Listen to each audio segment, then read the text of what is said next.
What's up, guys? I'm Ryan Chelugit and this is Kipchumba. Before we get into the action, make sure you subscribe for a little bit more crisp content and roll the intro.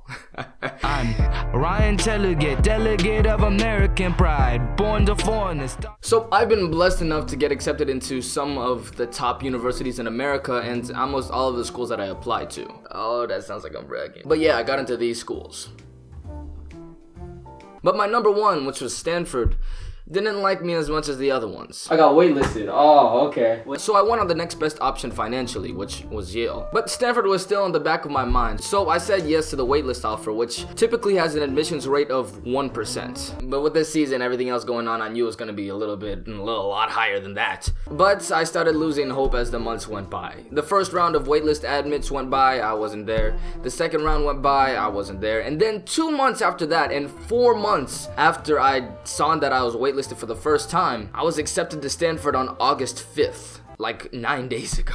Now, of course, that's a great thing and all, but the thing is I'd come to really like Yale. Like, they'd really grown on me with their community and everything. But Stanford was still my quote-unquote dream school, but you know, it's hard to try and turn down a school like Yale, especially when you decide that you're going there for the past 3 months. And low-key, to be honest with you, I didn't know Stanford that well. Because of all the other colleges I got into, I had to do my research on all of them, and Stanford wasn't really high on that list. And eventually, you know, my interest levels for them sort of went down as the season went on. But of course, with this new acceptance, I was reinvigorated. So for a week after I was accepted, I vigorously searched the internet for literally everything. I went on so many web pages. Yes, sir. I talked to my admissions officer. I sent a lot of emails. I talked to current and incoming students. I watched YouTube videos. I went on Reddit threads. I did all of these things. And with all of that research, I devised 12 categories to decide whether or not I'd be going to Stanford or I'd be going to Yale. So let's get into it. Number 1, academics.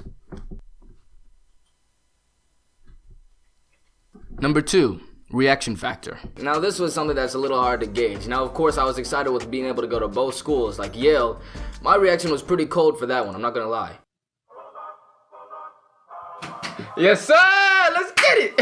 It was still cool, of course, going to a school like that, but low-key, I didn't know much about Yale. I only applied because, you know, their application was a little easy. And so, yeah, they only get like a 7.5. You know, that's still good, but it's not, like, amazing. Now, for Stanford, now, of course, like I said, this was my dream school, the one I've been wanting since, like, what, 3rd grade. And I wasn't expecting to get in the slightest. Like I said, 1% admission rate. And so then when I got in, I'm like, shoot. I wasn't expecting, like, low-key. Here, let's just roll the clip. Let's go. Yeah! Let's go. Here, if you see in my eyes, look how tired I am. Look how tired I am. At this point, I'm expecting to get my rejection and I was expecting to get my rejection and get on with it, right? But no, look. Look at those eyes opening. So, yeah, Stanford definitely gets a 10. Subsection 1, mom reaction. Now, my mom was, a little excited for me, to go to Yale. Are you serious? So where my mom is from, Yale is essentially the biggest college in the world, and she's been hearing about it all her life. And so when she hears her son get into it, yeah, you already know. Yale gets a 10 from my mom's reaction. Thank you for that, Yale. That was a great moment. But Stanford. I mean, we'd already been through it. We knew I'm going to Yale for like 3 months at that time. For any Africans listening out there, make sure when you get in that you're prepared for the amount of sharing that your mother will do. They're gonna be in the WhatsApp messages like this. Like this, 25/8. Doesn't matter what time in the night. My son go to Yale. My son go to Yale. And so we'd already been through the process, so my mom wasn't really crazy about it now anymore. So I'll give it a 7. Subsection 2, dad's reaction. Now, for my dad's reaction, he had the opposite reaction of my mom. I tell him, Daddy, I got accepted to all of these colleges, and Yale, okay. I mean, let me go tell the group chat. So yeah, y'all get a 4, maybe like a 3 for that one, honestly, because that was. But for Stanford, my dad was definitely a lot more into that one. He's a big computer science, so he was very happy for me to get in. So I'll give him a 9. Number 3, weather. Now, this might come across as controversial, but I'm from the Midwest. I'm from Kansas City. I like the 4 seasons. I like winter, even though I'm ancestrally not composed for that type of weather. I still really enjoy seeing that outside, and honestly, having sunny weather all the time in Palo Alto, which is what, you know, Stanford's all known for, I really sort of don't want to have that. I don't know if I want like a consistency like that, but of course, you know, it's the beach, it's Northern California, like how can you complain about the weather? I just don't want to get soft, that's it. Yeah, I like the way that it is there, but I think that Stanford takes it still. They get an 8 because, you know, sunny weather. It doesn't matter if I get soft or not. Weather is weather. And Yale gets a 7 for that. For you guys with small hands, being outside in the cold for more than 10 minutes, you know that pain. Let me just say that. And at Stanford, I won't have to worry about that. So. Number 4. Academic fit. So when you're going to colleges at this level, like, it really doesn't matter what you're majoring in or what you really want to do, because you're gonna get great resources, great support anywhere. But the thing is, I want to major in communication. Well, I mean, I don't know. That's just a name that I can put to what I really want to do. Now, Yale doesn't have anything like that, so I'll give them an 8. And Stanford does have a communication major, so I'll give them a 9.5. Number 5. Inspirational level. Now, Yale is Yale, but low-key, I didn't really care about it for the longest time until literally this senior year. So, I mean, it was cool. I mean, it's really inspiring knowing that I got in, but you know, it's not like a childhood dream or anything. So I'll give them an 8. As for Stanford now, like I said, this is my dream school. I read in a book or somewhere how Sergey Brin, I don't even know how you say his name, and Larry Page, how they met up at Stanford and created one of the world's biggest companies and the biggest company of the 21st century. I was hooked from the beginning. I was hooked. So they get a 10 for that one. Number 6. Athletics. So the Ivy League is, you know, the Ivy League. They're known for their academics. They're not necessarily known for their sports. I mean, do you want to know that? Like, I was a runner in high school and I looked up to see, oh, maybe I could be a walk-on for the team, you know, just as a fun thing to do for my freshman year. And nah, that's D1. And I was a pretty cold runner too. I'm not gonna lie on that. I was a pretty good varsity runner. There's only like 5 or so people that I personally know that would have made the Yale team. So, I mean, they're colds, but they're not, you know, cold. So I'll give them a 6.5. Now, for Stanford, if we're talking about cross country, I know zero people, and I literally know multiple state champions that would probably not be able to get in there with their athletics alone. The cross country team is one of the best in the nation. They've got a basketball team that has multiple NBA talents and so many Olympians. But yeah, they obviously get a 10 for that one. Number 8. Alumni. So I'm gonna give them a 9.5. I really can't say much about this, but so I mean, you got presidents versus billionaires. So like, what can you really say? So I'll give them a 9. Because they're cold.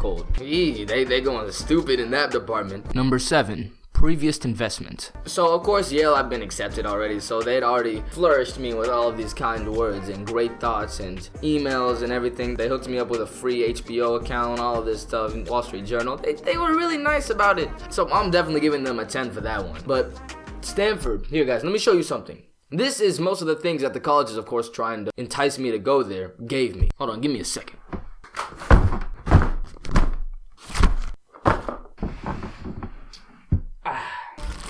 I'm not gonna open this. I already have the other one. Oh, and this is what Stanford gave me. And it's for summer school! Summer session. Yale, get that 10. Stanford, you get that 3. I should honestly give you a 2, even a 1. Oh my gosh. Number 9. System of classes. So this is a little bit different. Stanford, you see, has this thing called the quarter system, where they separate their academic year into 4 quarters as opposed to 2 semesters. So you're able to take more classes, but you also have to learn at a more advanced pace. So in my opinion, I like semesters more, but that's only because I'm familiar with it. Like, that's the way I've operated everyone's operated their whole entire career. So I'll give Yale a 9 for that, and I'll give Stanford an 8. I mean, it's probably working at a school like that. So. Number 10, and technically number 12, COVID factor. Now. The virus. Aurora. Coco. Arana. And how do these schools deal with them? Well, let me first off say that Yale is probably going to be the only school, I think, in the country that's going to have in-person classes this year. At all these institutions, they've pretty much canceled. And if not, they're going to be canceling pretty soon due to the spike of cases, if you guys haven't seen what happened in Notre Dame. Yale has an excellent response team. They are on top of it.